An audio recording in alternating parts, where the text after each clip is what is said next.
मध्य प्रदेश के त्रिपुरी में बीमारी की हालत में भी जाना पड़ा। आंतरिक खींचतान और दम घोंटू वातावरण। सुभाष ने अप्रैल 1939 के कलकत्ता की बैठक में इस्तीफा दे दिया। कांग्रेस ने दूरदृष्टि वाला विचारोत्तेजक युवा अध्यक्ष खो दिया था।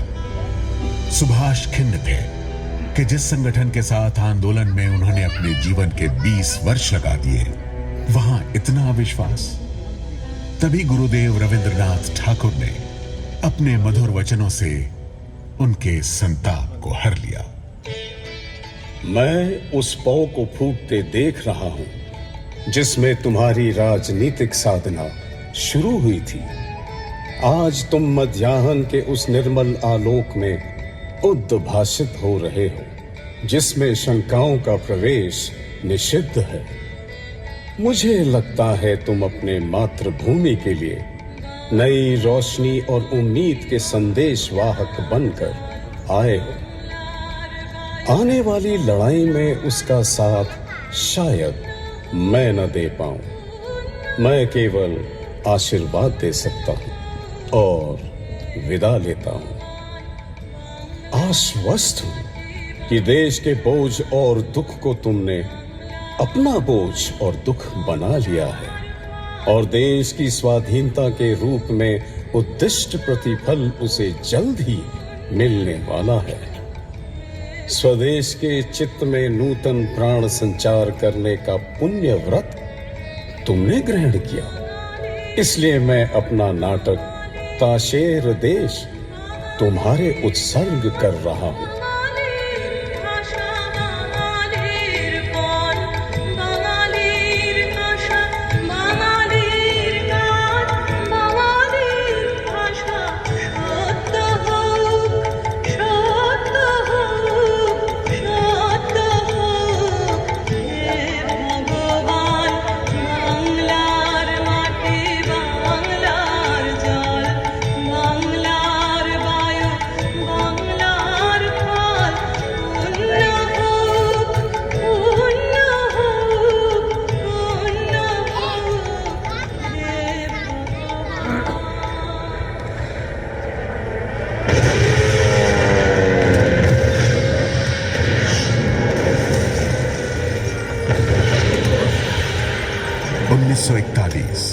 दूसरा विश्व युद्ध चल रहा था। सुभाष यूरोप में मौजूद थे।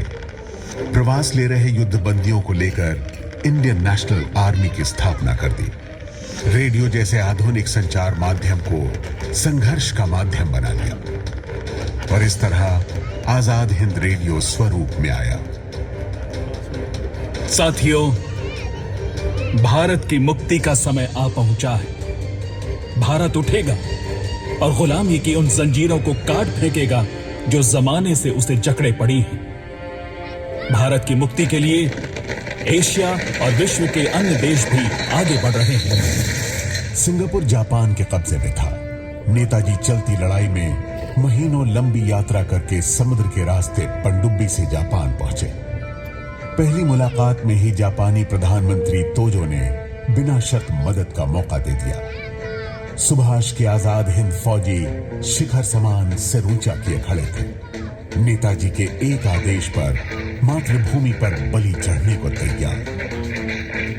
हथियारों की ताकत और खून की कीमत से तुम्हें आजादी लेनी है। जब भारत आजाद होगा, तुम्हें स्थायी सेना बनानी है। सुरक्षा की ऐसी मजबूत बुनियाद खड़ी करनी है कि भविष्य में हमें कभी अपनी स्वतंत्रता न खोनी पड़े। मेरे वीरों, तुम्हारा उद्घोष होना चाहिए, दिल्ली चलो। आजाद हिंद फौज अभी अधूरी थी। आधी आबादी की भागीदारी के बिना संग्राम अधूरा था। नेताजी ने रानी झांसी रेजिमेंट की स्थापना कर दी। ये आजाद हिंद फौज की वीरांगनाओं का युद्धक दस्ता था। मार्च 1944 आजाद हिंद के सिपाही तैयार खड़े थे। जनरल कियानी ने आदेश दिया और जय हिंद दिल्ली चलो के नारे लगाते जोशीले भारतीय जवानों ने इम्फाल पर धावा बोल दिया। आजाद हिंद फौजियों ने भारत की सीमा में घुसकर तिरंगा लहरा दिया। वहां कुछ ही दूर उस नदी के पार, उन जंगलों से आगे, उन पहाड़ियों के उधर फैली है हमारे सपनों की धरती। जिस धरती में हम जन्मे थे, उसकी गोद में अब हम लौट रहे हैं। लहू को लहू बुला रहा है। उठो, हथियार संभालो, बढ़ते चलो, चलो दिल्ली चलो। इम्फाल सिर्फ 10 किलोमीटर दूर रह गया था कि बेमौसम बरसात ने बढ़ते कदमों को रोक दिया। बरसात ऐसी थी मानो आसमान से बादल फट आए हों। लगातार होती बारिश और पहाड़ी इलाका, रसद की कमी। ब्रिटिश और अमेरिकी फौज बढ़ती चली आ रही थी। आजाद हिंद फौजियों को मिली आंशिक जीत के बाद भी लौटना पड़ा। आसमान से अमेरिकी बम वर्षक आग उगल रहे थे। आजाद हिंद फौज के 25,000 से ज्यादा फौजी मारे गए और नेताजी को अपनी बची हुई फौज के साथ बैंकॉक लौटना पड़ा। साथियों, बेशक आजादी की लड़ाई का पहला दौर हम हार गए हैं, लेकिन ये सिर्फ पहला दौर है। लड़ाई के अभी और दौर आएंगे।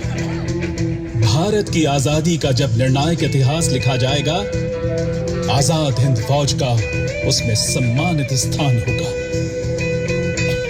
इम्फाल और कोहिमा की लड़ाई के बाद हमारी स्वतंत्रता संग्राम का पहला अध्याय समाप्त हो गया। दुर्भाग्य से राष्ट्र के प्रति उनका सक्रिय योगदान भी यहीं समाप्त हो गया। लेकिन जनता की यादों में नेताजी अभी भी जिंदा थे।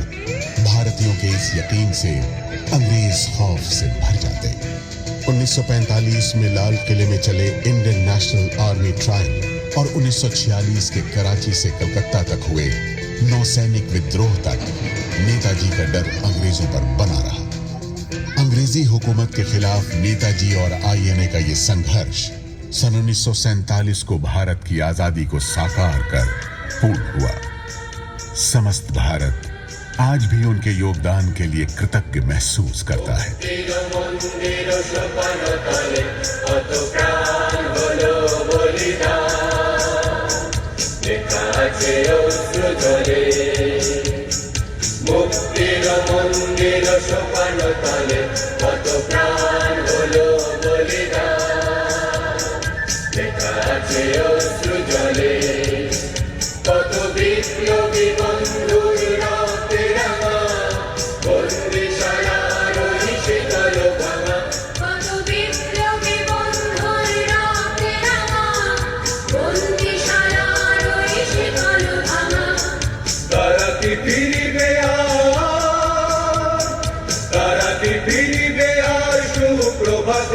কত তরুণ অরুণ গেছে আস্থা চলে, মুক্তির মন্দির সোপান তলে কত প্রাণ হলো বলিদান, লেখা আছে অশ্রু জলে। মুক্তির মন্দির সোপান তলে কত প্রাণ হলো বলিদান, লেখা আছে অশ্রু জলে।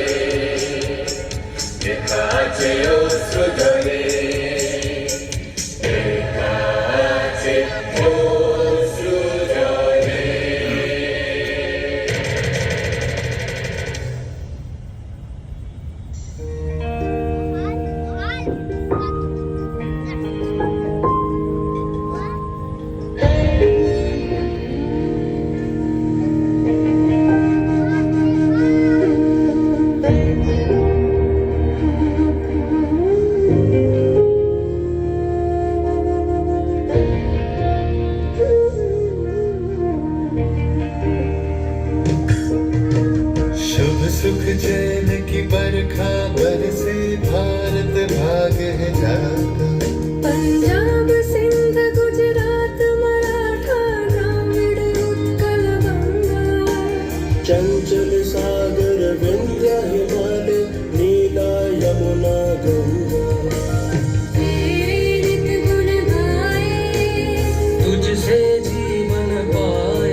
सुभागा